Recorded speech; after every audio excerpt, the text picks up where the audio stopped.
Hello friends, कैसे हो सभी। स्वागत है हमारी यूट्यूब चैनल पे।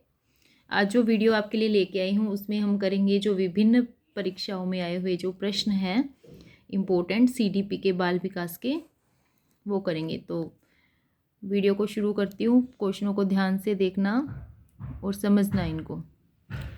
कोलबर्ग के नैतिक विकास के सिद्धांत अनुसार परंपरागत नैतिकता के अंतर्गत आने वाली नैतिक अवस्थाओं के सही कूट का चयन कीजिए।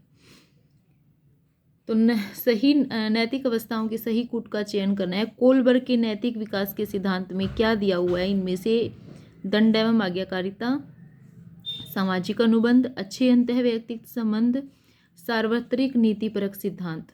तो इसका आंसर आएगा अच्छे अंतः व्यक्तिगत संबंध। नेक्स्ट है, अधिगमकर्ता के विकास के संदर्भ में निम्नलिखित में से कौन सा कथन सही है? विकास के संदर्भ में कथन बताना है सही, ध्यान से देखना।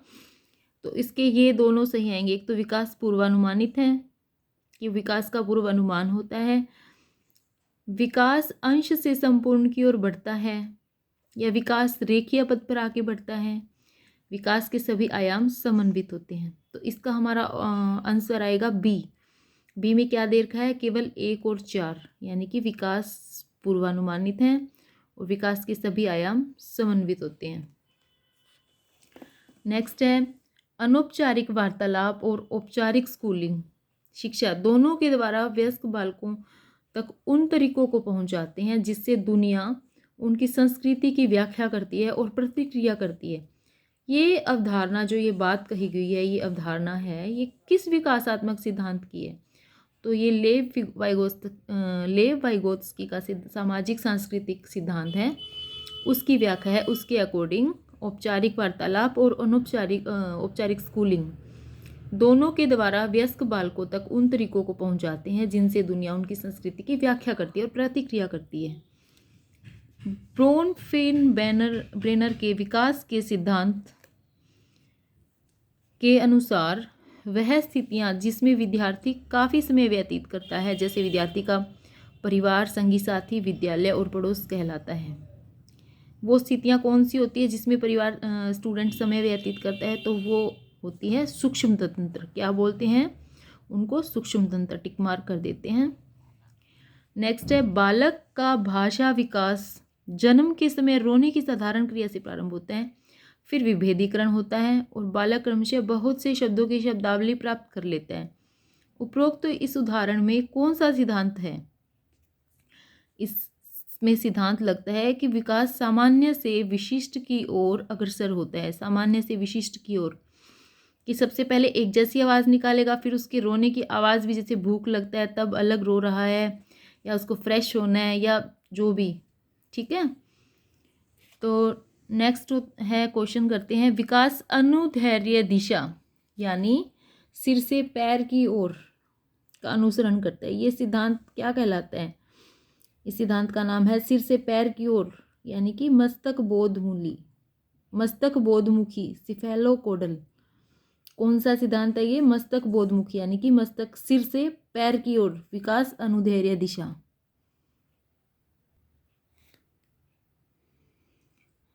नेक्स्ट है, कोलबर्ग के सिद्धांत के अनुसार व्यक्तिगत आवश्यकताएं एवं दूसरों के नियम सही और गलत का निर्धारण करते हैं। यह नैतिक विकास के किस स्तर का प्रतिनिधित्व करते हैं?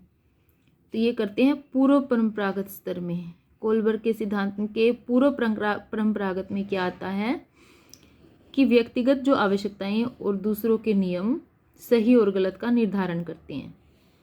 इसका आएगा पूर्व परंपरागत। नेक्स्ट है, एक 6 वर्षीय लड़की खेल कूद में असाधारण योग्यता का प्रदर्शन करती है। उसके माता पिता दोनों ही खिलाड़ी हैं। उसे नित्य प्रशिक्षण प्राप्त करने भेजते हैं और सप्ताहांत में उसे प्रशिक्षण देते हैं। बहुत संभव है कि उसकी क्षमताएं निम्नलिखित दोनों के बीच परस्पर प्रतिक्रिया का परिणाम होंगी। ये क्वेश्चन भी आया हुआ है 3rd ग्रेड में हिंदी में। तो इसका क्या आएगा? आनुवांशिकता और पर्यावरण, क्योंकि दोनों ही हो गया। अब माता पिता भी खिलाड़ी हैं दोनों, तो वहाँ से आनुवांशिकता हो गई। और पर्यावरण ऐसे हो गया क्योंकि डेली उसे ट्रेनिंग भी देने भेजते हैं और सप्ताहांत में उसे प्रशिक्षण खुद भी देते हैं, तो आनुवांशिकता और पर्यावरण दोनों ही इसका आंसर होंगे। नेक्स्ट क्वेश्चन है हमारा, ब्रोनफेन-बैनर के जीव पारिस्थितिकी प्रतिमान के अनुसार माता पिता का तलाक निम्नलिखित में से किस तंत्र में शामिल किया जा सकता है? तो ये होगा घटना मंडल के अंदर शामिल। ब्रोनफेन-बैनर के जैव पारिस्थितिकी प्रतिमान के अनुसार माता पिता का तलाक घटना मंडल में शामिल होगा। 20वीं शताब्दी को बालक की शताब्दी कहा जाता है। ये कथन है किसका है? ये कथन क्रो एंड क्रो का, याद रखना। 20वीं शताब्दी को बालक की शताब्दी किसने कहा है? क्रो एंड क्रो ने। शिक्षा मनोविज्ञान शिक्षक की मदद करता है। किस में मदद करता है भाई? बाल विकास का ज्ञान प्राप्त करने में, सही है। बाल स्वभाव तथा व्यवहार जानने में, बालकों विद्यार्थियों की समस्याओं को समझने में, या ये सभी? तो इसका आएगा ये सभी। नेक्स्ट है, वातावरण में वे सब बाह्य तत्व आ जाते हैं जिन्होंने व्यक्ति को जीवन आरंभ करने के समय से प्रभावित किया है।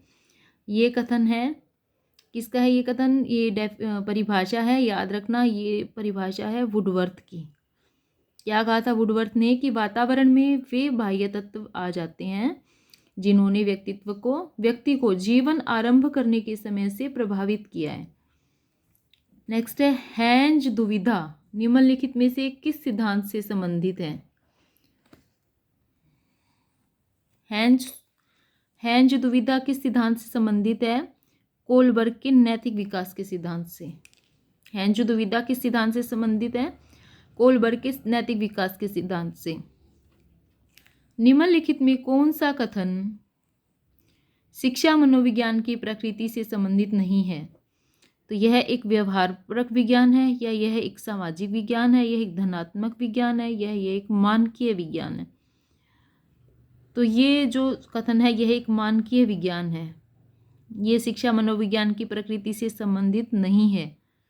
ये नहीं का ध्यान रखना है भाई। ये भी संबंधित व्यवहारपरक भी है, सामाजिक भी है, धनात्मक भी है, तीनों ही है, लेकिन मानकीय नहीं है।